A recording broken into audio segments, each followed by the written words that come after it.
Matilda, waxa aad ogaanaysaa in aad tahay qof aad u nasiib badan marka aad ogaato qayb yar oo ka mid ah dhibaatooyinka ay dadkii hore qabeen. Matilda sheekadeedu kaftan ma aha. Ka hor intii aan la gaadhin horumarka caafimaadka isla markaana aan la ikhtiraacin dawooyin badan oo xanuuno kala duwan lagu daweynayo isla markaana aan weli la baran cilmiga suuxinta, waxaa jiray habab kala duwan oo bukaanka lagu suuxin jiray. Aynu gudaha u galno sheekada Matilda.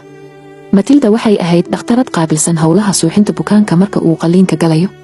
Marka bukaanka qaliinka loo diyaarinayo, Matilda waxay ku sii dhuuman jirtay albaabka gadaashiisa. Isla marka uu qofku soo galo qolka qaliinka ayay dubahaas kala daba iman jirtay oo ay kaga dhufan jirtay meel loo calaamadiyey oo madaxiisa ka mid ah, kadibna qofkaasi si otomaatig ah ayuu kooma u geli jiray. Sidaasna waxaa loogu qaban jiray shaqada qaliinka, hadhowna wuxuu soo toosi jiray isagoo qaliinkii loo dhameeyey. Matilda sheekadeeda waa la qarin jiray maadaama ay argagax ku ridi karto bukaanada. Jidhkeeda xajmiga weyn iyo dubaha ay sidato ayaysan cidiba indhaha saari karin.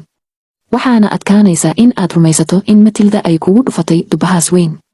Adigu dhakhtarka ma booqan lahayd adoo Matilda albaabka gadaashiisa ku og.